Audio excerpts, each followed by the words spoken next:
Love marriage ആണോ? നമ്മളെന്തോ മന്ത്രി ഇങ്ങനെ വരുന്ന മാതിരിയാണ്. നമ്മൾ എവിടെയോ കല്യാണ വീട്ടിലൊക്കെ പോയി കഴിഞ്ഞാൽ മാറി അവളവിടെ ഇരുന്നോട്ടെ എന്താ പറയുക, ഭയങ്കര റെസ്പെക്റ്റ് ആണ്. എൻ്റെ ബുദ്ധിമുട്ടും എൻ്റെ അവസ്ഥയും ഏറ്റവും കൂടുതൽ കണ്ട ഒരാളെന്ന് പറയുന്നത് എൻ്റെ ഹസ്ബൻഡ് തന്നെയാണ്.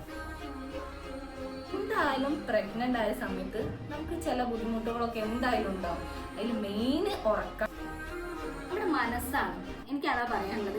നമ്മളിപ്പോൾ എന്ന് വിചാരിക്കാം ഇന്ന് എന്നെ കൊണ്ട് വൈകി എനിക്ക് ആവുന്നില്ല, നമ്മൾ അവിടെ കിടക്കുന്നുണ്ട്. പക്ഷെ എൻ്റെ മുന്നിൽ ഇങ്ങനെ ഒരു വീഡിയോ ചെയ്യണം, എനിക്കൊന്നുകൂടെ ആക്റ്റീവ് ആവണം എന്ന് തോന്നുമ്പോൾ ഞാൻ ഓൾറെഡി ഇങ്ങനെ എത്ര ചത്ത് കിടക്കുകയാണെങ്കിൽ ഒക്കെ എന്താ പറയുക, നമുക്ക് വീഡിയോ ചെയ്യാം പോയി. ഇത് അങ്ങനെയുണ്ട് സുഖപ്രസവം. ഞാൻ പറയും കുറച്ചല്ല, നല്ല പെയിൻ ഉണ്ടാവും. അങ്ങനെ തന്നെ എക്സ്പെക്ട് ചെയ്ത് പോയിക്കാം. ഹസ്ബൻഡിനെ പറ്റി 2 വാക്ക് പറയോ? 2 വാക്ക് ഇത്ര ബുദ്ധിമുട്ടായിട്ട് ഈ പ്രഗ്നൻസി സമയത്ത് ക്ലിപ്പ് ഇട്ടത് എന്നൊക്കെ ചോദിച്ചോളൂ. തുടങ്ങല്ലേ, എന്താണ്? കമന്റ് ബോക്സിൽ കുറെ ദിവസമായി ഞാൻ കാണുന്ന ക്വസ്റ്റ്യൻ ആണ്, Q&A ചെയ്യോ. അപ്പൊ welcome back to my YouTube channel. എല്ലാവർക്കും സുഖാന്ന് വിചാരിക്കാം. ഞാനിതാ ഇവിടെ അടിപൊളിയായിട്ടിരിക്കുകയാണ്. കുറേ ദിവസമായിട്ട് ഞാൻ വിചാരിക്കുന്ന ഒരു കാര്യമാണ് Q&A ചെയ്യണമെന്ന്. പക്ഷേ ഡെലിവറി കഴിഞ്ഞു, ഇപ്പതാ ഞാൻ പ്രസവരക്ഷയിലാണ് കേട്ടോ. നിങ്ങളുടെ എല്ലാവരുടെയും ചോദ്യത്തിന് ആൻസർ പറയാനാണ് ഇപ്പം ഞാൻ ഇരിക്കുന്നത്. കുറച്ച് തിരക്കും കാര്യങ്ങളൊക്കെ ഉണ്ട്, എന്നാലും കുഴപ്പമില്ല. നിങ്ങളുടെ ചോദ്യത്തിന് ഉത്തരം തന്നില്ലെങ്കിൽ പിന്നെ ഞാൻ എന്തായിട്ട് ഇവിടെ ഇരിക്കുന്നത്. അപ്പൊ എന്തായാലും നമുക്ക് ഓരോന്നോരോന്നായിട്ട് തുടങ്ങാം. ഇതുവരെ ഞാൻ ചെയ്ത എൻ്റെ ഷോർട്സിൽ നിന്നുള്ള നിങ്ങൾ ചോദിച്ച കമൻ്റൊക്കെ ഞാൻ സ്ക്രീൻഷോട്ട് എടുത്ത് വെച്ചിട്ടുണ്ട്, നിങ്ങൾ എന്നോട് ചോദിച്ച ചോദ്യം. അപ്പം ഞാൻ വിചാരിച്ചു ഒന്നായിട്ട് അതിന് ആൻസർ തരാമെന്ന്. പക്ഷെ കുറേ എല്ലാത്തിനും എനിക്ക് റിപ്ലൈ തരാനാവില്ലെങ്കിലും ഏകദേശം വന്ന സെയിം ക്വസ്റ്റ്യൻസിനൊക്കെ ഞാൻ എന്തായാലും ഞാൻ ആൻസർ ചെയ്യും. അപ്പം നമുക്ക് ഓരോന്നോരോന്നായിട്ട് നോക്കാം. അപ്പം ആദ്യത്തെ ക്വസ്റ്റ്യൻ ഞാൻ ഹൈലൈറ്റ് ആക്കി വെച്ചൊരു ക്വസ്റ്റ്യൻ ആണ്, നിങ്ങൾ ലവ് മാരേജ് ആണോ? എനിക്ക് വയ്യ, നാണം വരുന്നു. കാരണം എന്താ അറിയോ, ഞങ്ങൾ ലവ് മാരേജ് അല്ല. ഇത് ഒരുപാട് പേർക്കുള്ള സംശയമാണ് കേട്ടോ. നിങ്ങൾ ലവ് മാരേജ് ആണോ എന്ന്. ഞങ്ങളെ ആ ഒരു ബോണ്ട് കണ്ടു കഴിഞ്ഞാൽ എല്ലാവരും വിചാരിക്കും ലവ് മാരേജ് ആണെന്ന്. പക്ഷെ ഞങ്ങൾ പക്ക അറേഞ്ച് മാരേജ് ആണ്. സാധാ പോലെ എന്താ പറയുക, ഒരു കല്യാണാലോചന അവിടെ നിന്നും ഇവിടെ നിന്നും വന്നു, അങ്ങനെ ഞങ്ങൾ രണ്ടാമതും കല്യാണം കഴിച്ചതാണ്. പക്ഷെ ഞങ്ങൾ അടുത്തടുത്തായതുകൊണ്ടോ ആണ് കേട്ടോ കുറേ ആൾക്കാർക്ക് സംശയം. ഞാനും എൻ്റെ ഹസ്ബൻഡും ഏകദേശം 1-2 കിലോമീറ്റർ മാറ്റമേ ഉള്ളൂ. അപ്പം എല്ലാവർക്കും സംശയമുള്ള ഒരു കാര്യമാണ് ലവ് മാരേജ് ആണോ എന്ന്. ഇനിയിപ്പോൾ ആദ്യമൊക്കെ കല്യാണം കഴിഞ്ഞിടയിലൊക്കെ എൻ്റെ ഫ്രണ്ട്സും ഫാമിലിയൊക്കെ ലവ് മാരേജ് ആണോ ചോദിക്കുമ്പോൾ എല്ലാവരും കൂടെ പറയും അല്ല അറേഞ്ച് ആണെന്ന് പറയും. കുറച്ച് കഴിഞ്ഞപ്പോൾ പിന്നെ എന്നോട് നോൻ പറഞ്ഞു എനിക്ക് പറഞ്ഞാൽ എല്ലാവരോടും ലവ് മാരേജ് ആണെന്ന്, പ്രശ്നം തീർന്നില്ലെന്ന്. അപ്പോൾ അതാണ് എനിക്ക് ഇതിൻ്റെ പറയാനുള്ളത്. ഞങ്ങൾ ലവ് മാരേജ് അല്ല. ഇനി അടുത്ത ക്വസ്റ്റ്യൻ, പ്രഗ്നൻസി ടൈം മിസ് ചെയ്യുന്നുണ്ടോ? ആ ടൈമിൽ ബുദ്ധിമുട്ടുണ്ടായിരുന്നോ എന്ന്. പ്രഗ്നൻസി ടൈം മിസ് ചെയ്യുന്നുണ്ടോ എന്ന് വെച്ചാൽ നന്നായിട്ട് മിസ് ചെയ്യുന്നുണ്ട്. കാരണം പ്രഗ്നൻസി സമയത്ത് നമുക്ക് ഭയങ്കര പ്രയോറിറ്റിയാണ് ആൾക്കാരുടെ ഇടയിൽ, ഭയങ്കര റെസ്പെക്റ്റ് ആണ് നമുക്ക് ആ ഒരു സമയത്ത്. പിന്നെന്താ പറയുക, ബേബി മൂമെന്റ് ഭയങ്കരമായിട്ട് ഞാൻ മിസ് ചെയ്യുന്നുണ്ട് കേട്ടോ. ഞാൻ എന്നിട്ട് ഇപ്പോൾ അവനോട് ചോദിക്കും എന്നെ എവിടെ അതിന് ചോട്ടിൽ, ഈ ഭാഗത്തതിന് ചോട്ടിൽ, ഈ ഭാഗത്തതിന് ചോട്ടിൽ. എനിക്ക് ഭയങ്കരമായിട്ട് ആ ഒരു രംഗം എന്താ പറയുക, ബാവ രാത്രി ഇവിടെ ചവിട്ടുന്നു അതൊക്കെ എനിക്ക് ഭയങ്കരമായിട്ട് മിസ് ചെയ്യുന്നുണ്ട്. പിന്നെ ബുദ്ധിമുട്ടായിട്ട് എനിക്ക് തോന്നിയത് എന്താണെന്ന് വെച്ചാൽ, എന്തായാലും പ്രഗ്നന്റ് ആയ സമയത്ത് നമുക്ക് ചില ബുദ്ധിമുട്ടുകളൊക്കെ എന്തായാലും ഉണ്ടാവും. അതിൽ മെയിൻ ഉറക്കമാണ്. നമുക്ക് നൈറ്റ് തീരെ ഉറക്കം എനിക്ക് ഉണ്ടാകാറില്ലായിരുന്നു. അതിൻ്റെ മെയിൻ റീസൺ എന്ന് പറയുന്നത് ഇടയ്ക്കിടയ്ക്കുള്ള യൂറിൻ പാസ് ചെയ്യുന്ന ബുദ്ധിമുട്ടും അതൊക്കെ. അല്ലാണ്ട് ഞാൻ എൻജോയ് ചെയ്തിട്ടുണ്ട് കേട്ടോ, നല്ലോണം ഞാൻ എൻജോയ് ചെയ്തിട്ടുണ്ട്. പിന്നെ എല്ലാവർക്കും നമ്മൾ ഭയങ്കര സ്നേഹമായിരിക്കും, സ്നേഹപ്പല്ല എന്നല്ല കേട്ടോ, പക്ഷെ ഭയങ്കര കെയറും സ്നേഹവും. നമ്മൾ എന്ത് ചോദിച്ചാലും നമുക്ക് തരും. നമ്മൾ എവിടെ പോയാലും, ഒരു ഷോപ്പിൽ പോയാലും എല്ലായിടത്തും നമുക്ക് ഭയങ്കര റെസ്പെക്റ്റ് ആയിരിക്കും. ആ ഒരു കാര്യത്തിന് ഞാൻ ഭയങ്കര മിസ് ചെയ്യുന്നുണ്ട്. ഇനി അടുത്തത്, ഞാനൊക്കെ 8 മന്തായപ്പോൾ നല്ല ക്ഷീണമായിരുന്നു. നിങ്ങളിങ്ങനെ വീഡിയോ ചെയ്ത് നടക്കുമ്പോൾ അത്ഭുതമാവുന്നു, എങ്ങനെ നിങ്ങൾക്ക് പറ്റുന്നത്. അപ്പോൾ ആ കമൻറ്റ് ഞാൻ വായിച്ചപ്പോൾ ഞാൻ കുറേ ആദ്യം ചിരിച്ചിട്ടോ. കാരണം എൻ്റെ ബുദ്ധിമുട്ടും എൻ്റെ അവസ്ഥയും ഏറ്റവും കൂടുതൽ കണ്ട ഒരാളെന്ന് പറയുന്നത് എൻ്റെ ഹസ്ബൻഡ് തന്നെയാണ്. ഫസ്റ്റ് ആദ്യത്തെ ഞാൻ ഇവിടെ നാട്ടിലില്ലായിരുന്നു, സൗദിയിലായിരുന്നു. 1 മാസം മുതൽ 5 മാസം വരെ എൻ്റെ എല്ലാ എനിക്ക് നന്നായിട്ട് പ്രഗ്നൻസി സമയത്ത് ബുദ്ധിമുട്ടുണ്ടായിരുന്നു. മീൻസ് ഛർദി, എന്താ പറയുക, ഛർദി എന്ന് പറയുന്നത് നിങ്ങൾ വിചാരിച്ച മതിയൊന്നുമില്ല. എനിക്ക് ഒരു ഫുഡും പറ്റില്ലായിരുന്നു. എൻ്റെ ഹസ്ബൻഡ് ഏറ്റവും കൂടുതൽ ബുദ്ധിമുട്ടായത് ആ ഒരു കാരണത്താലായിരുന്നു. കാരണം എനിക്ക് ചിക്കൻ പോലും കഴിക്കാൻ പറ്റില്ലായിരുന്നു, ഉള്ളിൻ്റെ സ്മെല്ല് പറ്റൂല, ഒന്നും. നന്നായിട്ട് എൻ്റെ ഹസ്ബൻഡ് ആ ഒരു കാര്യത്തിൽ ബുദ്ധിമുട്ടായിട്ട് ഒരു ദിവസം അത് മലകൂത്ത് ഉണ്ടാക്കി തരാൻ, ഒരു ദിവസം അത് വെണ്ടക്ക ബിരിയാണി ഉണ്ടാക്കി തരും, ഒരു ദിവസം മഞ്ഞച്ചോറ് ഉണ്ടാക്കി തരും. ഇങ്ങനെ മാറ്റിക്കൊണ്ടേ നിൽക്കും. പക്ഷേ എനിക്കൊന്നും പറ്റില്ലായിരുന്നു. പിന്നെ എനിക്ക് ഭയങ്കര തൊള്ളക്ക് പുളിപ്പും, എന്താ പറയുക, ഒരു സ്മെല്ലും പറ്റില്ലായിരുന്നു. ഇക്കൈക്കണ്ട പണിയൊക്കെ കഴിഞ്ഞ് വന്നിട്ട് വേണ്ടിയിരുന്നു ബാക്കി ഞങ്ങളുടെ ഫ്ലാറ്റിലുള്ള എല്ലാ പണികളും തീർക്കാൻ. അപ്പോൾ ബുദ്ധിമുട്ടില്ലായൊന്നുമില്ല. പിന്നെ ഇതിൽ ചോദിച്ചത് 8th month ആയപ്പോഴും 9th month ആയപ്പോഴൊക്കെ ഞാൻ എന്താ പറയുക, ഡെലിവറിക്ക് പോകുന്നതിന് തലേന്ന് വരെ ഞാൻ പുറത്ത് പോയി നല്ല ചുറ്റി കറങ്ങി നടക്കുന്നത് കണ്ടിട്ടാണ് അവർ ചോദിച്ചത്. എന്നോട് എല്ലാവരും ചോദിക്കുന്നുണ്ട് കേട്ടോ, എൻ്റെ ഫ്രണ്ട്സൊക്കെ എന്നോട് ചോദിക്കലുണ്ട് എങ്ങനെയാണ് ഇത്ര ആക്റ്റീവായിട്ട് നടക്കുന്നത്. പക്ഷെ എനിക്ക് തോന്നിയൊരു കാര്യം എന്ന് പറയുന്നത്, ആ സമയത്ത് എന്തായാലും ക്ഷീണം ഉണ്ടാവും. നല്ല ക്ഷീണവും ഉറക്കും വയ്യായ്മയും കാലും കൈയും വേദനയും. മീൻസ് കുട്ടി ഇങ്ങനെ താഴോട്ട് ഇറങ്ങിയതുകൊണ്ട് ഹെഡ് ഡൗൺ ആയതുകൊണ്ട് നമുക്ക് അടിവയറൊക്കെ പ്രഷറൊക്കെ ഉണ്ടാവും. പക്ഷെ നമ്മുടെ മനസ്സാണ്, എനിക്കതാ പറയാനുള്ളത്. നമ്മളിപ്പോൾ എന്ന് വിചാരിക്കുക ഇന്ന് എന്നെ കൊണ്ട് വയ്യ, എനിക്ക് ആവുന്നില്ല, നമ്മൾ അവിടെ കിടക്കോളുണ്ടാവും. പക്ഷെ എൻ്റെ മുന്നിൽ ഇങ്ങനെ ഒരു വീഡിയോ ചെയ്യണം, എനിക്കൊന്നുകൂടെ ആക്റ്റീവ് ആവണം എന്ന് തോന്നുമ്പോൾ ഞാൻ ഓൾറെഡി ഇനി എത്ര ചത്ത് കിടക്കുകയാണെങ്കിൽ എനിക്ക് എന്നാ പറയാം, നമുക്ക് വീഡിയോ ചെയ്യാം, എന്നാ പോരും. ഇതാണ് എൻ്റെ ഒരു എനർജി. എന്താ വീഡിയോ ചെയ്യാന്ന് പറഞ്ഞാൽ പിന്നെ ഞാൻ മാറ്റി ഒരുങ്ങി പോവാം, നമ്മൾ പോവാം, ആ ഒരു ഇതാ ഫുഡ് കഴിക്കുമ്പോൾ നമ്മൾ പോവാം. ഇനിയിപ്പോൾ രാത്രി 2 മണിയായാലും 12 മണിയായാലും എൻ്റെ കാക്കൻ്റെ അമ്മക്കും എൻ്റെ സ്വന്തം അമ്മക്കൊക്കെ അത്ഭുതമായിരുന്നു. ഞാനിങ്ങനെ നട്ടപ്പാതിരക്കും ഇല്ലോ എല്ലാ സമയത്തും ഓടി നടക്കുന്ന കാണുമ്പോൾ ഓരോ അങ്ങനെ നടക്കാറില്ലായിരുന്നു. അപ്പോൾ അതാണ് എനിക്ക് പറയുന്നത്, നമ്മുടെ മനസ്സിനനുസരിച്ചുണ്ടാവും. നമ്മൾ വയ്യാന്ന് വിചാരിച്ച് നമുക്ക് വയ്യാണ്ടായി നമ്മൾ അവിടെ ഇരിക്കലും ഉണ്ടാവും. നമ്മൾ എന്താ പറയുക, കുറച്ച് എനർജിയിൽ നമുക്ക് ചെയ്യണം തോന്നിയാൽ നമ്മൾ ഭയങ്കരമായിട്ട് എനർജി ആയിട്ട് തോന്നും. അതന്നെ. ഇനി അടുത്തത്, ബേബിക്കുള്ള നല്ലൊരു ലോഷൻ പറഞ്ഞു തരുമോ എന്നാണ് അടുത്ത ചോദ്യം.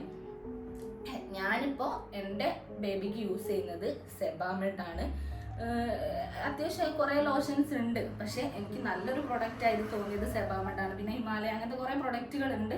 അപ്പോൾ ഓരോരുത്തരുടെ പേഴ്സണലി ഉള്ള ഇഷ്ടമാണല്ലോ. അപ്പോൾ ഞാൻ യൂസ് ചെയ്യുന്നത് സെബാമെഡ് ആണ്. ഇനി അടുത്തത്, നിങ്ങൾ യൂസ് ആക്കണ മോയ്സ്ചറൈസർ, സൺസ്ക്രീൻ ഇതൊക്കെ പറഞ്ഞു തരുമെന്ന്. ഞാൻ യൂസ് ചെയ്യുന്നത് എന്താണെന്ന് വെച്ചാൽ, എനിക്ക് ഡോക്ടർ തന്നതാണ്. ഞാൻ എൻ്റെ ഫേസ് ഓയിലി സ്കിന്നാണ്. അപ്പോൾ എനിക്ക് എല്ലാ പ്രോഡക്റ്റും എൻ്റെ ഫേസിന് പറ്റൂല. അപ്പോൾ എനിക്ക് ഡോക്ടർ തന്നതാണ്. അപ്പോൾ അത് ചോദിച്ചതുകൊണ്ട് എൻ്റെ പേര് എനിക്ക് കാണാൻ ഓർമ്മയില്ല. ഞാൻ എന്തായാലും എൻ്റെ കമൻറ്റ് ബോക്സിൽ ഞാൻ എൻ്റെ സൺസ്ക്രീമും മോയ്സ്ചറൈസറും ഞാൻ ടൈപ്പ് ചെയ്തിട്ട് അതിൽ കമൻറ്റിലിടാം. ഇനി അടുത്തത്, നോർമൽ ഡെലിവറി ആയിരുന്നോ? അതെ, നോർമൽ ഡെലിവറി ആയിരുന്നു. ആൾക്കാർക്ക് ചോദിക്കും നോർമൽ ഡെലിവറി ആയി. എല്ലാവരും എന്നെ കാണാൻ വരുമ്പോൾ ചോദിക്കും എങ്ങനെയുണ്ട് സുഖപ്രസവം? ഞാൻ പറയും വേണ്ട, നമ്മൾ മറ്റേ എന്താ പറയാ, മരണക്കിടക്കയിൽ നിന്നും എന്താ പറയാ, മറ്റേ വെളിയില്ലേ, മറ്റേ ഓല പേരെന്തായി, മറ്റേ കാലന് മരണത്തിൽ വിളിക്കും. ഞാൻ അങ്ങോട്ടില്ല. അതേ ഒരു എക്സ്പീരിയൻസ് ആണ്. നോർമൽ ഡെലിവറി ആണോ എന്ന് ചോദിച്ചാൽ നോർമൽ ഡെലിവറി ആയിരുന്നു. പക്ഷെ കുറച്ച് കോംപ്ലിക്കേഷനും കാര്യങ്ങളൊക്കെ ഉണ്ടായിരുന്നു. എന്നാലും കുഴപ്പമില്ല. 7 മണിക്ക് എനിക്ക് മരുന്ന് വെച്ച് എൻ്റെ ഡെലിവറി കഴിയുന്നത് ഞാൻ ആ വീഡിയോയിൽ പറഞ്ഞിട്ടുണ്ട്. 3:30-ക്കാണ്. ഒരു 6 മണിക്കൂർ ഞാൻ പെയിന് സഹിച്ചിട്ടുണ്ട്. കുഴപ്പമില്ല, അൽഹംദുലില്ലാ. നോർമൽ ഡെലിവറി ആയിരുന്നു. അത്രയുള്ളൂ എനിക്ക് പറയാനുള്ളൂ. എല്ലാവരും എക്സ്പീരിയൻസ് ചെയ്യാം, അപ്പോൾ മനസ്സിലാവും. അടുത്ത ക്വസ്റ്റ്യൻ, രൂപ മാഡം എങ്ങനെയായിരുന്നു പറയാവോ? കുറേ ക്വസ്റ്റ്യൻസ് വന്നതാണ് രൂപ മാഡത്തെ പറ്റി. ഞാൻ ഇത് വീഡിയോയിൽ, എൻ്റെ ലോങ് വീഡിയോയിൽ, ഹോസ്പിറ്റൽ വീഡിയോയിൽ ഞാൻ പറഞ്ഞതാണ്. എന്നാലും എന്നോട് കുറേ പേര് പിന്നെയും എനിക്ക് ഷോർട്സിൽ വന്ന ക്വസ്റ്റ്യൻ ആണ്, രൂപ മാഡം എങ്ങനെയാണ്. പിന്നെ എനിക്ക് മാഡത്തെ പറ്റി പറയാനുള്ളത് ഒന്നും പറയാനില്ല മാഡത്തെ പറ്റി. കാരണം എന്താ പറയുക, എനിക്ക് എൻ്റെ ഡെലിവറി കഴിഞ്ഞ് പിറ്റേന്ന് ഡോക്ടർ എൻ്റെ അടുത്ത് വന്നപ്പോൾ എനിക്ക് എൻ്റെ പഠിച്ചോരെങ്ങാൻ മുന്നിൽ വന്ന് നിൽക്കുന്ന ഫീലായിരുന്നു. കാരണം അത്രയും ഞാൻ കടപ്പെട്ടിട്ടുണ്ട് ഡോക്ടറെ. കാരണം ഞാൻ എന്താ പറയുക, രാവിലെ വേദന വന്ന 2 മണി 3 മണിയൊക്കെ ആയപ്പോൾ എനിക്ക് ഡെലിവറി നടക്കാതിപ്പോൾ എൻ്റെ ഫാമിലിയൊക്കെ വിചാരിച്ചു ഉറപ്പാണ് ഓപ്പറേഷൻ ആവുമെന്ന് വിചാരിച്ചതാണ്. എല്ലാവരും വിചാരിച്ചു ഇപ്പോൾ അവർ ഒപ്പിട്ട് കൊടുക്കാനെന്ന്. പക്ഷേ ഡോക്ടർ 100% ഉറപ്പിച്ച് പറഞ്ഞിട്ട് എന്തായാലും അവൾ നോർമൽ ഡെലിവറി ആയിരിക്കുമെന്ന്. അപ്പോൾ അതേപോലെ തന്നെ മീൻസ് ഡോക്ടർ ഞാൻ കാണിക്കുന്ന സമയത്തും നല്ല ബിഹേവിയറാണ് ഡോക്ടർ. നമ്മൾ എന്ത് പറഞ്ഞാലും ആ ഒരു പോസിറ്റീവ് മൈൻഡിൽ ഡോക്ടർ ചിരിച്ച് അതൊന്നും ഇല്ലടാ, അത് കുഴപ്പമില്ല, അത് നോർമലാണ്, എന്താണ് മീൻസ് ഡോക്ടർ സംസാരത്തിൽ തന്നെ നമുക്ക് നല്ലൊരു സമാധാനമാണ്. പിന്നെ എല്ലാവരും പറയുന്ന ഒരു സംശയമാണ്, ഡോക്ടർ എന്താ പറയുക ഫുൾ ടൈം നമ്മുടെ കൂടെ ഉണ്ടാകും. അപ്പോൾ ഡോക്ടർ ലാബ് റൂമിൽ നമുക്ക് പെയിൻ വരുന്ന സമയത്ത് പീഡി ചെയ്യാനൊക്കെ ഡോക്ടർ മാക്സിമം നമ്മുടെ കൂടെ ഉണ്ടാവും. പിന്നെ അത് കഴിഞ്ഞിട്ട് നമ്മുടെ ഡെലിവറി എടുക്കാനാവുന്ന സമയത്തും ഡോക്ടർ തന്നെയാണ് നമ്മുടെ കൂടെ ഉണ്ടാകുക. പിന്നെ പിറ്റേന്നായാലും നമ്മുടെ റൂമിൽ വന്നിട്ട് നമ്മളെ നോക്കാനാണെങ്കിലും എല്ലാം ഡോക്ടർ അടിപൊളിയാണ്. എന്നോട് ആരെങ്കിലും നല്ലൊരു ഗൈനക്കോളജിനെ സജസ്റ്റ് ചെയ്യുമെന്ന് ചോദിച്ചാൽ ഞാൻ പറയും രൂപ ഡോക്ടറാണെന്ന്. എനിക്ക് അത്ര ഇഷ്ടമാണ്, പേഴ്സണലി എനിക്ക് ഇഷ്ടപ്പെട്ട ഒരു ഡോക്ടറാണ്. മാക്സിമം ഡോക്ടർ സി സെക്ഷൻ ഒഴിവാക്കിയിട്ട് നോർമൽ ഡെലിവറിക്ക് എന്നെ ശ്രമിക്കും. അത്രയും കോംപ്ലിക്കേഷൻ വന്നാൽ മാത്രമേ എന്ത് ചെയ്യൂ ഡോക്ടർ സി സെക്ഷനിലേക്ക് പോകൂ. ഞാൻ അവിടെ ഉള്ള നഴ്സിനോട് സംശയം ചോദിച്ചിരുന്നു. ഞാൻ 3:30 എൻ്റെ ഡെലിവറി കഴിഞ്ഞത്. അപ്പം ഞാൻ ചോദിച്ചു അല്ല മാക്സിമം ഡോക്ടർ എത്ര മണി വരെ നോക്കും? അപ്പം നഴ്സിനോട് പറഞ്ഞത് രാത്രി 9:30-10 മണി വരെ ഡോക്ടർ നമ്മളെ പെയിന് നമുക്ക് നോക്കും. മീൻസ് നമ്മൾ നോർമൽ ഡെലിവറി ആവുമോ നോക്കും. അപ്പം ഞാൻ ചോദിച്ചപ്പോഴത്തേക്ക് ആൾ മരിച്ചില്ലേ. അപ്പോൾ അത്രയും ഡോക്ടർ നോക്കിയിട്ട് അമ്മക്കും കുഞ്ഞിനും അതുവരെ ഒരു കുഴപ്പവും ഇല്ലെങ്കിൽ ഡോക്ടർ എന്ത് ചെയ്യും നോർമൽ ഡെലിവറിക്ക് ശ്രമിക്കും. ഇല്ലെങ്കിൽ മാത്രമേ ഡോക്ടർ സി സെക്ഷൻ ചെയ്യൂ. അപ്പം അതാണ് എനിക്ക് മാഡത്തിനെ കുറിച്ച് പറയാനുള്ളത്. ഇനി അടുത്ത ക്വസ്റ്റ്യൻ ഇതന്നെയാണ്, നോർമൽ ഡെലിവറി എളുപ്പമായിരുന്നോ എന്ന്. ഒരിക്കലും സുഖപ്രസവം എളുപ്പമല്ല. ആ ഒരു സന്തോഷം വെച്ചിട്ട് ആരും പോകണ്ട. ഞാൻ പ്രഗ്നൻ്റ് ആയ സമയം 1st മന്ത് മുതൽ 9th മന്ത് വരെ ഞാൻ മാറി എൻ്റെ ഫ്രണ്ട്സിനോടും എൻ്റെ കസിൻസിനോടും ഉമ്മമാരോടും എല്ലാവരോടും ചോദിച്ചൊരു ചോദ്യമാണ്, സുഖപ്രസവ വേദന ഉണ്ടാവുമെന്ന്. ഒരാൾ പോലും എന്നോട് പറഞ്ഞിട്ടില്ല വേദന ഉണ്ടാവൂലെന്ന്. എല്ലാവരും ഞാൻ ചോദിച്ച എല്ലാവരും പറഞ്ഞത് നല്ല പെയിൻ ഉണ്ടാവുമെന്ന്. ആ ഒരു എക്സ്പെക്റ്റേഷനിൽ തന്നെ പോയാൽ മതി എന്ന്. ഒരാളെനിക്ക് പറഞ്ഞത് ഇസ് കുഴപ്പമൊന്നുമില്ലടാ, ഇറ്റ്സ് നോർമലാണ്. അങ്ങനെ എനിക്ക് ആരും പറഞ്ഞു തന്നില്ല. അപ്പോൾ ഈ ചോദ്യം ചോദിച്ച കുട്ടീനോട് എനിക്ക് തന്നെ പറയാനുള്ളത്, normal delivery is not easy task. എന്തായാലും കുറച്ച് പെയിൻ ഉണ്ടാവും, കുറച്ചല്ല നല്ല പെയിൻ ഉണ്ടാവും. അങ്ങനെ തന്നെ എക്സ്പെക്ട് ചെയ്ത് പോയിക്കോ. അപ്പം എനിക്ക് തോന്നുന്നു ഇപ്പോൾ ഡെലിവറി മീൻസ് ഇപ്പോൾ പ്രഗ്നൻ്റ് ആയ ആളാണ് എന്നോട് ഈ ക്വസ്റ്റ്യൻ ചോദിച്ചത്. ലക്ഷ്മി എന്നെങ്ങാനാണ് പേര്. അപ്പോൾ എനിക്ക് ആളോട് പറയാനുള്ളത് ഇതാണ്, നോർമൽ ഡെലിവറി ഈസി അല്ല. പിന്നെന്താ, നമുക്ക് ദൈവം അതിനുള്ള ഒരു ശക്തി, ഒരു കരുത്ത് നമുക്ക് എന്തായാലും തരും. ക്ഷമിക്കാനുള്ള ഒരു മനസ്സുണ്ടായാൽ മതി. എന്തായാലും അതൊക്കെ എളുപ്പമായിട്ട് നടക്കണം, കുഴപ്പമൊന്നുമില്ല. അടുത്ത ചോദ്യം, പ്രഗ്നൻസി ടൈമിൽ ഹാർഡായിട്ട് തോന്നിയത് എന്താണ്? പ്രഗ്നൻസി ടൈമിൽ എനിക്ക് ഹാർഡായിട്ട് തോന്നിയത് എന്ന് വെച്ചാൽ മെയിൻ നമ്മുടെ ഒരു 8th 9th മന്ത് ആയപ്പോഴാണ് എനിക്ക് നല്ല ബുദ്ധിമുട്ടായിട്ട് തോന്നിയത്. അതുവരെ പറന്ന് നടക്കുകയായിരുന്നു ഞാൻ. 8th മന്തൊക്കെ ആയപ്പോൾ കുട്ടി ഹെഡ് ഡൗൺ പൊസിഷൻ ആയതിനു ശേഷമാണ് എനിക്ക് ഏറ്റവും കൂടുതൽ ബുദ്ധിമുട്ട് വന്നത്. ബെഡിൽ നിന്ന് എണീക്കാൻ എനിക്ക് എൻ്റെ ഹസ്ബൻഡ് ഇല്ലാണ്ട് എനിക്ക് എണീക്കാനായില്ല. കാരണം ഒരു കൈത്താങ് എനിക്ക് എപ്പോഴും വേണ്ടിയിരുന്നു. മീൻസ് ഞാനും കുറച്ച് വെയിറ്റ് കൂടിയിരുന്നു, ബേബിക്കും കുറച്ച് വെയിറ്റ് ഉണ്ടായിരുന്നു. അപ്പോൾ എല്ലാം കൂടി ആയപ്പോൾ എനിക്ക് ബെഡിൽ നിന്നൊക്കെ എണീക്കാൻ ഭയങ്കര ബുദ്ധിമുട്ടും എന്താ പറയുക ശ്വാസം തിങ്ങലും. എനിക്ക് എന്താ പറയുക ചില സമയത്ത് നൈറ്റ് ഞാൻ വെറുതെ ഇരുന്ന് കരിയുന്നത്. എന്താണെന്ന് ചോദിച്ചാൽ എനിക്ക് ഓർമ്മ ഉണ്ടാവില്ല. നൈറ്റ് ഉറക്കില്ലായ്മയും എല്ലാം കൂടി ആയിട്ട് എന്താ പറയുക ഒരു മിക്സഡ് ഫീലിങ്സ് ആയിരുന്നു എനിക്ക് ആ സമയത്ത്. എന്താ പറയുക എനിക്ക് എങ്ങനെയും ഒന്ന് അവസാന സമയമായപ്പോൾ ഞാൻ മനസ്സിൽ വിചാരിച്ചൊരു കാര്യം, ഞാൻ പഠിച്ചവനോട് പറഞ്ഞൊരു കാര്യമാണ്, പഠിച്ചവൻ എങ്ങനെയും എൻ്റെ ഡെലിവറി കഴിഞ്ഞാൽ മതി. മീൻസ് വേദന എത്ര വേണമെങ്കിലും ഞാൻ സഹിക്കാൻ റെഡിയാണ്, എനിക്ക് എങ്ങനെയും ഡെലിവറി നടന്നാൽ മതി എന്നുള്ളൊരു അവസ്ഥയിലായിരുന്നു. ബുദ്ധിമുട്ടൊക്കെ എന്തായാലും ഉണ്ടായിരുന്നു. അപ്പം അത്രേ ഉള്ളൂ. എനിക്ക് എന്തായാലും എല്ലാം എൻജോയ് ചെയ്തു, അത്രേ ഉള്ളൂ. 1st മന്ത് മുതൽ ഞാൻ പ്രസവിക്കുന്നത് വരെ ഒക്കെ ഓരോ ദിവസവും ഓരോ ഫീലായിരുന്നു. അതൊക്കെ ഞാൻ എൻജോയ് ചെയ്തു, അത്രേ ഉള്ളൂ. അടുത്തത്, ഡെലിവറി കഴിഞ്ഞിട്ട് മൂഡ് സ്വിങ്സ് ഉണ്ടായിരുന്നു ധാരാളം. അത് ഓരോ ദിവസം ഓരോ മൂഡ് സ്വിങ്സ് ആയിരുന്നു എനിക്ക്. ഇന്നുള്ളതല്ല നാളെ ഉണ്ടാകാം. മെയിനായിട്ട് എന്താ പറയുക, ഭാവ ഉറങ്ങാത്ത ഒരു ബുദ്ധിമുട്ട് ഇപ്പോഴും ഉണ്ട്. ഞാനിപ്പോൾ ഈ വീഡിയോ ചെയ്യുമ്പോഴും എനിക്ക് നല്ല തലവേദന ഉണ്ട്. കാരണം ആദ്യത്തെ 1 മാസം 2 മാസം എന്തായാലും നമ്മുടെ മക്കൾ ഉറങ്ങില്ല. അപ്പോൾ എനിക്ക് മെയിൻ ഇപ്പോൾ ഡെലിവറി കഴിഞ്ഞിട്ട് അത്ര മൂഡ് സ്വിങ്സ് ഒന്നും എനിക്കില്ല കേട്ടോ. എന്താ പറയുക ചിലവിലുണ്ടാവും, എന്താ പറയുക എന്തോ ഒരു ദേഷ്യം, എന്താ പറയുക കുഞ്ഞിനെ വേണ്ടായി, അങ്ങനത്തെ കുറേ ഡിപ്രഷനും കാര്യങ്ങളൊക്കെ ഇല്ലേ, പോസ്റ്റ് പാർട്ടം ഡിപ്രഷൻ എന്നൊക്കെ പറയും. അതൊന്നും എനിക്കില്ല. എനിക്ക് അങ്ങനത്തെ ഒരു കുഴപ്പമില്ല, അൽഹംദുലില്ലാ. എനിക്ക് ആകെ ഈ നൈറ്റ് ഇങ്ങനെ 1 മണിക്കൂർ കൂടുമ്പോൾ എണീച്ചിട്ട് എൻ്റെ ഉറക്ക് എനിക്ക് റെഡി ആവാത്ത ഒരു ചെറിയൊരു ബുദ്ധിമുട്ട് എന്നല്ലാണ്ട് വേറെ ഒന്നുമില്ല. അത് പിന്നെ എന്തായാലും നമ്മൾ കുറച്ച് സാക്രിഫൈസ് ചെയ്യണം. എന്തായാലും ഡെലിവറി കഴിഞ്ഞ സമയത്ത് എന്തായാലും ബേബി ഉറങ്ങാൻ 1-2 മാസം എടുക്കും. ആ ഒരു പ്രശ്നമുള്ളൂ. പിന്നെ അടുത്തത്, ബേബി നൈറ്റ് ഉറങ്ങാറുണ്ടോ? അടുത്ത ക്വസ്റ്റ്യൻ അതാണ്. ബേബി നൈറ്റ് ഉറങ്ങാറേ ഇല്ല. ഇവൻ്റെ ഒരു പ്രത്യേകത എന്ന് പറയുന്നത് പകൽ നല്ല കിടന്നുറങ്ങണം, രാത്രി നല്ല കളിയാണ് ആള്. എന്നാലും കുഴപ്പമില്ല, എന്താ പറയുക അത്ര ബുദ്ധിമുട്ടൊന്നും ആക്കുന്ന ആളല്ല. അവന് പാല് വേണ്ടിയപ്പോൾ അവൻ കരയും.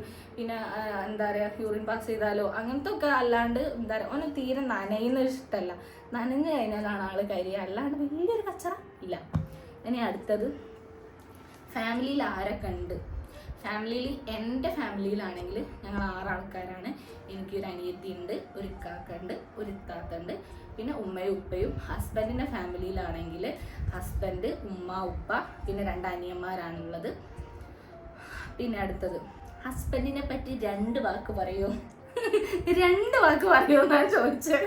2 അല്ല, ഞാൻ 100 വാക്ക് വേണമെങ്കിൽ പറയാം ഹസ്ബൻഡിനെ പറ്റി. ഹസ്ബൻഡിനെ പറ്റി ഒന്നും എനിക്ക് പറയാനില്ല. എന്താ പറയുക, ആൾ അടിപൊളിയാണ്. എൻ്റെ എല്ലാ പ്രാന്തിനും എൻ്റെ എല്ലാ പൊട്ടത്തരങ്ങൾക്കും കട്ടൊക്കെ കൂടെ നിൽക്കുന്ന ഒരാൾ. പിന്നെന്താ പറയുക, എനിക്ക് എല്ലാമാണ്, അത്രോട് പറയാനുള്ളൂ. ആൾ ഉഷാറാണ്, വേറൊന്നുമില്ല. തോന്നെ പറഞ്ഞാൽ പൊങ്ങി പോകും. ക്യാമറ വീഡിയോ എടുക്കുന്നതാളാണ്, അവൻ്റെ വീഡിയോ ഫോണൊക്കെ പോയി. പിന്നെ എൻ്റെ എല്ലാ സമയത്തും എൻ്റെ ആളായിരുന്നു കേട്ടോ. എൻ്റെ ഇപ്പോഴുള്ള പ്രഗ്നൻസി സമയത്ത് ഫുള്ള് എൻ്റെ എല്ലാ സപ്പോർട്ടും. എൻ്റെ എന്ത് ബുദ്ധിമുട്ടുണ്ടെങ്കിലും ഇതുവരെ എന്നെ ചീത്ത പറഞ്ഞില്ല. ഞാൻ എന്ത് തോന്നിയാസം കാണിച്ചാലും ഒക്കത്തിനും ചിരിച്ച് സാറ്റില്ല പോട്ടെ, ഒക്കെ ശരിയാവും, അത് നാളെ ശരിയാവും, മറ്റന്നാൾ ശരിയാവും, അങ്ങനെ പറഞ്ഞ് ഒഴിവാക്കി എപ്പോഴും പോസിറ്റീവ് മൈൻഡാക്കി വിടുന്ന ആളാണ്. അപ്പം അത്രേ ഉള്ളൂ പറയാനുള്ളൂ. ഇനി അടുത്ത, നിങ്ങൾ വിചാരിക്കും എന്താ ക്വസ്റ്റ്യൻ തീരാത്തതെന്ന്. കുറേ അവിടെ സ്ക്രീൻഷോട്ട് എടുത്ത് വെച്ചിട്ടുണ്ട് കേട്ടോ. അതാണ് തീരാത്തത്. ബേബിയാണെങ്കിൽ ഇപ്പം എണീക്കും. അപ്പം ഞാൻ മാക്സിമം ഞാൻ ചോദിച്ചു തന്നെ ഞാൻ റിപ്പീറ്റ് ആയിട്ട് പറയുന്നില്ല. കാലിക്കറ്റ് ഇക്രയിലാണല്ലേ ഡെലിവറി, വിച്ച് ഡോക്ടർ, ഞാൻ പറഞ്ഞിട്ടുണ്ട് രൂപയാണെന്ന്. അങ്ങനെ കുറേ ക്വസ്റ്റ്യൻസ് ഉണ്ട്. ബേബിക്ക് ലേബർ റൂമിലേക്ക് എന്തൊക്കെയാണ് ചോദിച്ചത്? And for ma'am. ബേബിക്ക് ലേബർ റൂമിലേക്ക് ഒന്നും ചോദിച്ചിട്ടില്ല.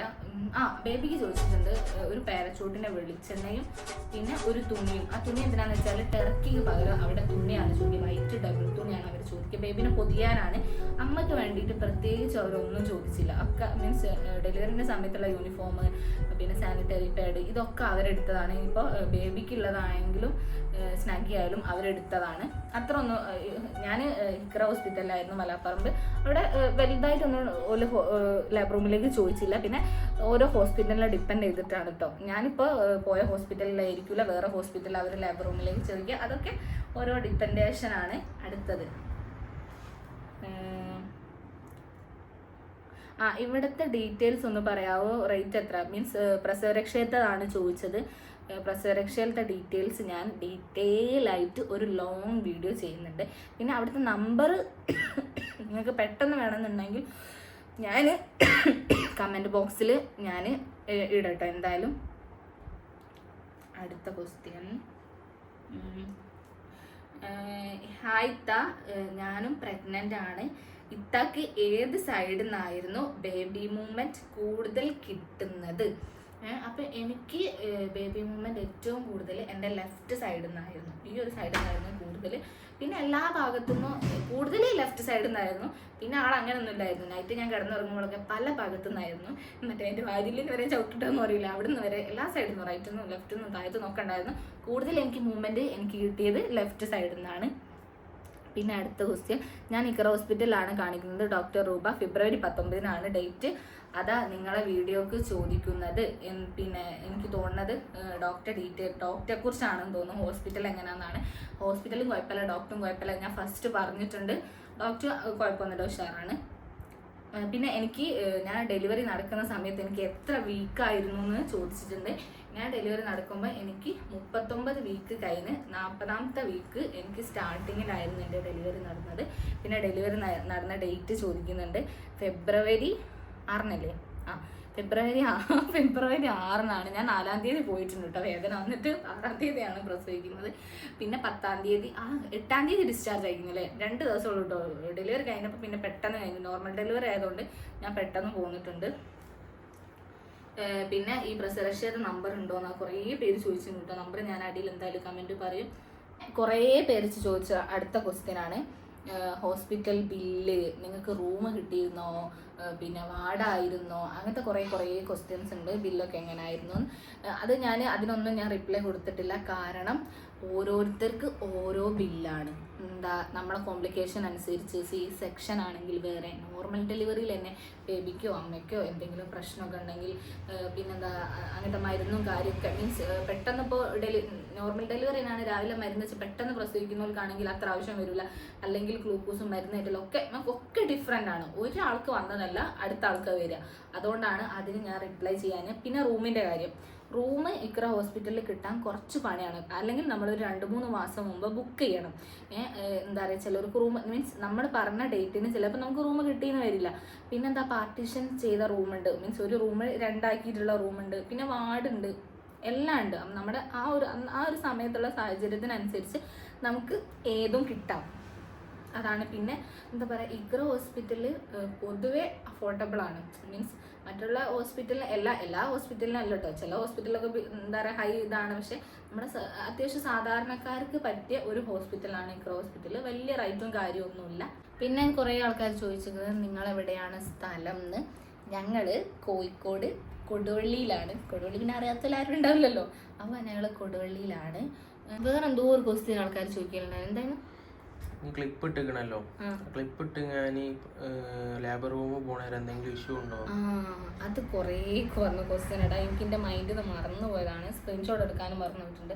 കുറേ പേര് ചോദിച്ചിട്ടുണ്ട് ഡെലിവറി സമയത്ത് എന്തിനാ ക്ലിപ്പ് ഇട്ടത്, പിന്നെ ഡോക്ടറിന് പ്രശ്നമല്ലേ, എന്താ പറയുക ലേബർ റൂമിൽ പോകുമ്പോൾ പ്രശ്നമല്ലേ. മീൻസ് നല്ല രീതിയിൽ ചോദിച്ച ആൾക്കാരുണ്ട്. മോൾക്ക് കുഴപ്പമില്ലേ, ബുദ്ധിമുട്ടുണ്ടാവില്ലേ ഡെലിവറി സമയത്ത്. പിന്നെ ചില ആൾക്കാർ നെഗറ്റീവായിട്ട് ചോദിച്ചിട്ടുണ്ട്, എന്തിനാ ഇത്ര ബുദ്ധിമുട്ടായിട്ട് ഈ പ്രഗ്നൻസി സമയത്ത് ക്ലിപ്പ് ഇട്ടത് എന്നൊക്കെ ചോദിച്ചവരുണ്ട്. അപ്പോൾ ഓരോടൊക്കെ എനിക്ക് 2 കുട്ടികളോടും എനിക്ക് ഒരു രീതിയിലാണ് മറുപടി പറയാനുള്ളത്. ഞാൻ ഈ പ്രഗ്നൻസി സമയത്തല്ല ഈ ക്ലിപ്പ് ഇട്ടത്. ഞാനിപ്പോൾ ക്ലിപ്പ് ഇട്ടിട്ട് ഏകദേശം 2 വർഷം കഴിഞ്ഞു. 2 വർഷം അല്ലേ, 2 വർഷം കഴിഞ്ഞില്ലല്ലേ, 2 വർഷം ആവാനായി. ഞാൻ എൻ്റെ മാരേജ് കഴിഞ്ഞ് മെയ്യിൽ എൻ്റെ മാരേജ് കഴിഞ്ഞ് ജൂണിൽ ഞാൻ ഇട്ടിട്ടുണ്ട്. ഇപ്പോൾ അതാ ഈ മെയ്യിലേക്ക് 2 വർഷം ആകുകയാണ് എൻ്റെ മാരേജ് കഴിഞ്ഞിട്ട്. അപ്പോൾ ഏകദേശം 2 വർഷം ആകുകയാണ്. അപ്പോൾ ആ സമയത്ത് ഞാൻ ക്ലിപ്പ് ഇട്ടിട്ടുണ്ട്. എന്നിട്ട് എല്ലാവരും കമൻറ്റ് ബോക്സിൽ അത് ചോദിക്കുന്നുണ്ട്, പ്രഗ്നൻസി സമയത്ത് ക്ലിപ്പ് ഇടണോ, ബുദ്ധിമുട്ടല്ലേ എന്നൊക്കെ. അപ്പോൾ പ്രഗ്നൻസി സമയത്ത് ഇട്ടതല്ല ഈ ക്ലിപ്പ്. ഞാൻ സൗദി പോയിരുന്നല്ലോ, അപ്പോൾ അവിടുന്ന് ഞാനൊരു 6 മാസം എൻ്റെ ക്ലിപ്പ് പെൻഡിങ് ആയിപ്പോയി. ഞാനൊരു വട്ടം അവിടുന്ന് ടൈറ്റ് ആക്കിയിട്ടുണ്ട്. പക്ഷേ എന്താ പറയുക, അവിടെ അത്ര നല്ല ഡോക്ടർമാരില്ല. ഞാൻ ആ ഒരു ടൈറ്റ് ആക്കി തന്നെ എൻ്റെ പല്ല് ഇവിടേക്ക് വരേണ്ട പല്ല് അങ്ങോട്ടൊക്കെ പോയി. അപ്പം പിന്നെ എനിക്ക് ടൈറ്റ് ആക്കാൻ പോകാൻ പേടിയായി. എന്നിട്ട് ഞാൻ ടൈറ്റ് ആക്കി. അതല്ല ഭയങ്കര എക്സ്പെൻസാണ്.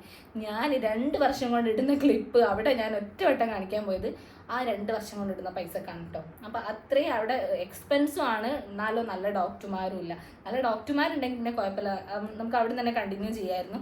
അപ്പോൾ അതാണ് എനിക്ക് പറയാനുള്ളത്. ഞാൻ 2 വർഷമായി ഇപ്പോൾ ക്ലിപ്പ് ഇട്ടിട്ട്. പിന്നെ ചോദിച്ച ചോദ്യമാണ് ലേബർ റൂമിൽ അതൊരു പ്രശ്നമായില്ലേ.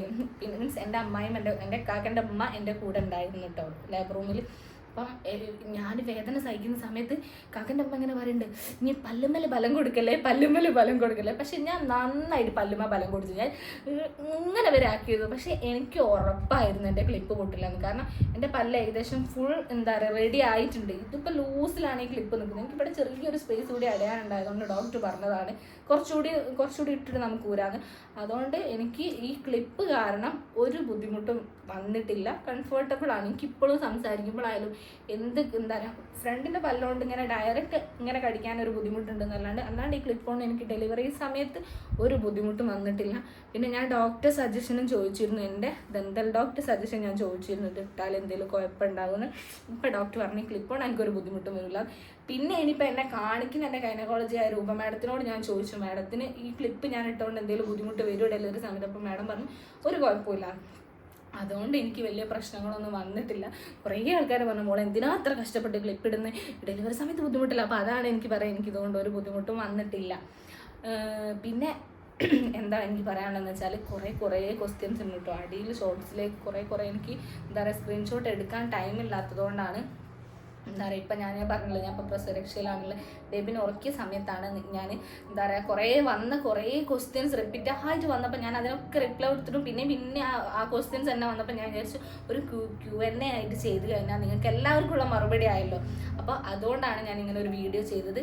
ഇനിയും നിങ്ങൾക്ക് എന്തെങ്കിലും ഡൗട്ട് ചോദിക്കാനുണ്ടെങ്കിൽ ഈ വീഡിയോയുടെ അടിയിൽ എന്നോട് ചോദിക്കാം, ഞാൻ അതിന് റിപ്ലൈ തരും. അല്ലെങ്കിൽ നമുക്ക് ഇനിയൊരു Q&A ആയിട്ട് വരാം. അപ്പോൾ ഇന്നത്തെ വീഡിയോ അത്രയേ ഉള്ളൂ. നിങ്ങൾക്ക് എല്ലാവരും ചോദിച്ച ക്വസ്റ്റ്യൻസിന് ഡൗട്ട് ക്ലിയർ ആയി എന്ന് വിചാരിക്കുന്നു. ഇനി ആരെങ്കിലും ക്വസ്റ്റ്യൻസ് വിട്ടുപോയിട്ടുണ്ടെങ്കിൽ സോറി. നിങ്ങൾ എന്ത് ചെയ്യുക, ജസ്റ്റ് എന്നോടൊന്ന് കമൻറ്റിൽ ചോദിച്ചാൽ മതി, ഞാൻ റിപ്ലൈ തരും. അപ്പോൾ ഇന്നത്തെ വീഡിയോ ഇത്രയേ ഉള്ളൂ. നിങ്ങൾക്ക് എല്ലാവർക്കും ഇഷ്ടമായാൽ നിങ്ങൾ ഷെയർ ചെയ്യുക, സബ്സ്ക്രൈബ് ചെയ്യുക, നിങ്ങൾ ഇരുന്ന് കാണാം. അപ്പോൾ അത്രയേ ഉള്ളൂ. ടാറ്റാ.